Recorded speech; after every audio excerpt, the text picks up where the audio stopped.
Film की शुरुआत होती है रोमानिया के एक स्कूल से, जहां एक टीचर है, टोरीना। वो अक्सर अपने स्टूडेंट्स से प्यार और भगवान के नियमों के बारे में बात करती है। वो समझाती है कि ये कानून कहता है कि अपने किसी प्यारे इंसान को चोट पहुंचाना गलत है, लेकिन ये कोई सख्त नियम नहीं है, बल्कि एक सोच समझ कर लिया गया फैसला है। टोरीना हमेशा अपने आप का सबसे अच्छा रूप बनने की कोशिश करती है। एक दिन स्कूल के बाद टोरीना अपने पति ड्रियो से बात करती है, जो एक पास्टर है। वो उसे बताती है कि उसे अपने बचपन के दोस्तों से मिलने का मन है, लेकिन ड्रियो को वो लोग पसंद नहीं है। पति को खुश करने के लिए टोरीना अपने दोस्तों से मिलने नहीं जाती, लेकिन इसके बावजूद ड्रियो अपनी पत्नी की खुशी से ज्यादा चर्च के काम में बिजी रहता है। उनका रिश्ता धीरे धीरे चर्च की जिम्मेदारियों और रोजमर्रा की थकान के बीच फंसा हुआ लगता है। एक दिन क्लास में बात करते हुए टोरीना नोटिस करती है कि उसकी एक स्टूडेंट, लुलू, बाकी बच्चों से अलग सोच रखती है। लुलू का मानना है कि बाइबल बस कुछ कहानियों का संग्रह है और भगवान के कानून लोगों को कंट्रोल करने के लिए बनाए गए हैं, न कि उन्हें आजादी देने के लिए। उसके मुताबिक जो लोग धर्म का बहुत पालन करते हैं, वो असल में बिल्कुल आजाद नहीं होते। ये सोच टोरीना के अंदर कुछ बदल देती है। वो लुलू के बारे में और जानने की कोशिश करती है और पता चलता है कि लुलू जर्मनी से आई है और उसने कभी धार्मिक किताबें नहीं पढ़ी। वो अपनी दादी के साथ रहती है, जो बाहर लोगों से भीख मांगने का नाटक करती है। लेकिन असल में लुलू अकेली ही रहती है, एक ऐसे घर में जहां प्यार या अपनापन नहीं है। घर लौटकर टोरीना ड्रियो से लुलू के बारे में बात करती है और धीरे धीरे खुद अपने विश्वास, फेथ और आजादी के मायने पर सवाल उठाने लगती है। उसे एहसास होता है कि एक ही भगवान में यकीन रखने का मतलब ये नहीं कि इंसान वाकई में आजाद है। वो महसूस करती है कि जब किसी को सिर्फ एक ही ईश्वर में विश्वास करने को कहा जाता है, तो उसकी सोचने की आजादी कहीं न कहीं छिन जाती है। ड्रियो, जो कि पादरी है, उसे ये बातें बिल्कुल पसंद नहीं आती। वो टोरीना से कहता है कि ये सब बातें करना बंद कर दो। उसी पल टोरीना को महसूस होता है कि शायद सिर्फ ड्रियो ही नहीं, बल्कि वो खुद और उनका बेटा भी सोचने की असली आजादी से वंचित है। लुलू की बातें अब उसे और ज्यादा समझ आने लगती है। अगले दिन अपने दोस्त फेलिक्स के कहने पर टोरीना उस क्लास में जाती है जहां लुलू परीक्षा दे रही होती है। एग्जाम के दौरान लुलू बार बार टोरीना की तरफ देखती रहती है। टोरीना थोड़ी असहज महसूस करती है, लेकिन फिर भी वो अपने दिनचर्या को सामान्य बनाए रखने की कोशिश करती है। लेकिन अब वो खुद को और अपनी जिंदगी को बंधा हुआ महसूस करने लगती है, खासकर चर्च में। अपने दिन भर के कामों में वो फेलिक्स के साथ कुछ पल की राहत और हंसी ढूंढती है, जबकि बाकी लोग उसके पति का मजाक उड़ाते रहते हैं। इससे टोरीना अंदर ही अंदर और ज्यादा टूटने लगती है। एक रात घर लौटते वक्त वो देखती है कि लुलू एक कोने में सिगरेट पी रही है। अचानक वो उसके पास जाती है और बात करने लगती है। फिर वो लुलू को उस सुनसान कोने में ले जाती है जहां लुलू अक्सर छुपकर सिगरेट पीती है। वहां दोनों बातें करने लगती है। लुलू बताती है कि उसने अपने पिता को कभी नहीं देखा और उसकी मां जर्मनी में रहती है। रिश्ता अच्छा न होने की वजह से वो अपनी दादी के साथ रहने लगी। बात करते करते अचानक लुलू आगे झुकती है और टोरीना के होठों पर किस कर देती है। टोरीना हैरान रह जाती है और तुरंत उसे डांटती है, कहती है कि ऐसा दोबारा मत करना।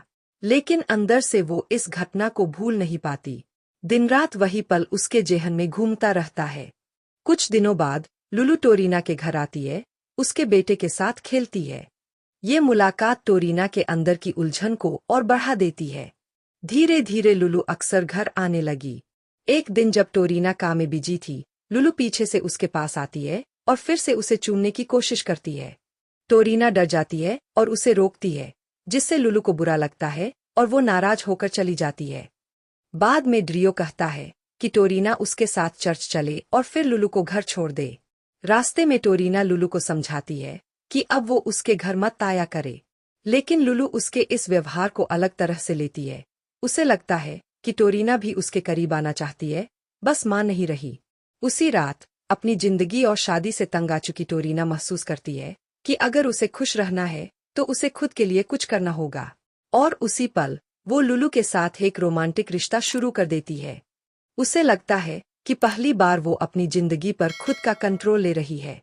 कुछ समय बाद सब कुछ बहुत जटिल हो जाने पर टोरीना अपनी दोस्त जोए के पास जाती है, शायद थोड़ी राहत पाने या अपने मन को साफ करने के लिए।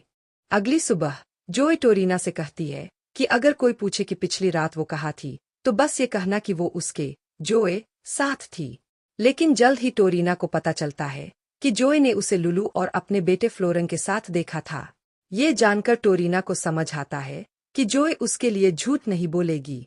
उसी दिन से टोरीना के अंदर डर और बेचैनी बढ़ने लगती है। उसे समझ नहीं आता कि अब आगे क्या होगा। वो लुलू को बताती है कि अब उनका मिलना बंद होना चाहिए, क्योंकि अब जोए और उसका बेटा फ्लोरन सब कुछ जान चुके हैं। लुलू उसे शांत करने की कोशिश करती है और कहती है कि आज वो फ्लोरन का ध्यान रखेगी, लेकिन यही बात बहुत बड़ी गलती साबित होती है। टोरीना को बताए बिना लुलू फ्लोरन को अपने साथ ले जाती है। पूरे दिन टोरीना अपने बेटे को ढूंढती रहती है, लेकिन वो घर नहीं लौटता। डर और गुस्से में वो लुलू के घर पहुंचती है। वहां पहुंचकर वो देखती है कि लुलू नशे में धुत है। लुलू कहती है कि फ्लोरन तो बस ग्रॉसरी लेने गया है। जब आखिरकार फ्लोरन वापस आता है तो टोरीना हैरान रह जाती है। लुलू ने उसे कुछ ऐसा पिलाया था कि वो भी नशे में लगता है। गुस्से और निराशा में टोरीना लुलू को चेतावनी देती है कि अब से वो उसके बेटे से दूर रहे। लेकिन लुलू कहती है कि उसने जो भी किया वो प्यार में किया। टोरीना सख्ती से कहती है, हमारे बीच प्यार जैसा कुछ नहीं है। वो अपने बेटे को लेकर घर लौट आती है। अब पूरी तरह तय कर चुकी है कि वो उसे किसी भी हालत में लुलू से बचाएगी। लेकिन उसे पता नहीं होता कि असली मुसीबत तो अब शुरू होने वाली है। लुलू उसकी जिंदगी में और भी ज्यादा दखल देने लगती है। काम के वक्त उसे अजीब और भड़काऊ मैसेज भेजती है, और यहाँ तक कि उसकी तस्वीरों से उसे ब्लैकमेल करने की कोशिश करती है। इससे टोरीना अंदर तक डर जाती है। एक दिन क्लास में गुस्से से तिलमिलाई टोरीना लुलू का मोबाइल फोन तोड़ देती है। वो मदद के लिए फेलिक्स के पास जाती है, लेकिन सच्चाई बताने की हिम्मत नहीं जुटा पाती। बस इतना कहती है कि लुलू मुझे नुकसान पहुंचाना चाहती है, लेकिन हकीकत इससे कहीं ज्यादा जटिल थी। दूसरी तरफ उसका बेटा फ्लोरन भी अब माँ से सवाल करने लगा है। वो पूछता है, माँ, पिछली रात इतनी देर से घर क्यों आई? मैंने तो कहा था लुलू से दूर रहना। टोरीना के पास कोई जवाब नहीं होता। ऊपर से लुलू के धमकी भरे मैसेज लगातार आते रहते हैं, जिससे उसका दिमाग और बेचैन हो जाता है।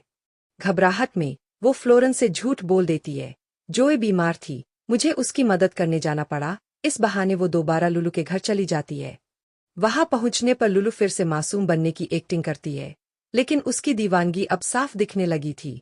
वो टोरीना को मैनिपुलेट करने की कोशिश करती है, उसकी मर्जी के खिलाफ चीजें करवाने की। आखिरकार किसी तरह टोरीना वहां से निकल जाती है और अपनी जान बचा लेती है। लेकिन लुलू का डर अब भी उसके सिर पर मंडराता रहता है। कुछ रातों बाद लुलू चुपके से उनके घर में घुस जाती है, जिससे पूरी फैमिली की रातें बेचैनी में कटने लगती है। जब टोरीना स्कूल जाती है तो उसे लगता है सबकी निगाहें उसी पर है।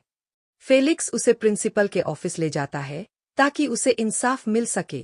प्रिंसिपल सच सामने लाता है और लुलू को क्लास में टोरीना को नुकसान पहुंचाने की कोशिश के लिए सस्पेंड कर देता है। लेकिन सस्पेंशन के बाद लुलू बदला लेती है। वो फेसबुक पर टोरीना के कपड़ों की तस्वीरें पोस्ट कर देती है। अब पूरा स्कूल उसी के बारे में बातें करने लगता है। टोरीना सबको समझाने की कोशिश करती है कि लुलू ने पिछली रात उसके घर से कपड़े चुरा लिए थे, लेकिन कोई उस पर विश्वास नहीं करता।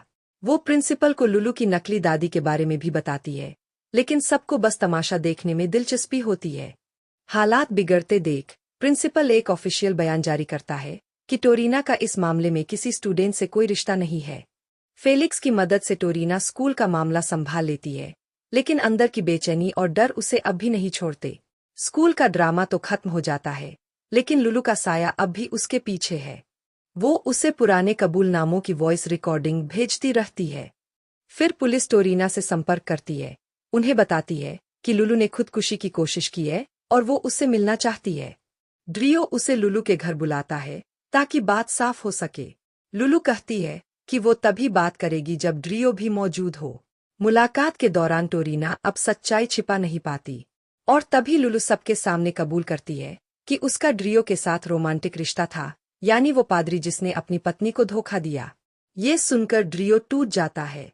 भावनाओं के तूफान में उसका शुगर लेवल बिगड़ जाता है और उसे तेज डायबिटिक अटैक आता है। टोरीना उसे बचाने के लिए इंसुलिन इंजेक्ट करती है, लेकिन बाद में उसे पता चलता है कि कुछ दिन पहले लुलू ने रात में उनके घर घुसकर इंसुलिन में जहर मिला दिया था। आखिरकार लुलू पहाड़ी से कूदकर अपनी जान दे देती है, लेकिन तब तक वो टोरीना की जिंदगी पूरी तरह तबाह कर चुकी होती है। ड्रियो किसी तरह बच जाता है, लेकिन उनका बेटा फ्लोरन हमेशा के लिए चला जाता है। परिवार टूट जाता है और टोरीना और ड्रियो का रिश्ता उस हादसे के बाद कभी पहले जैसा नहीं रह पाता। देखने के लिए धन्यवाद दोस्तों। अगर वीडियो पसंद आई हो तो लाइक और सब्सक्राइब जरूर करें। मिलते हैं अगले वीडियो में।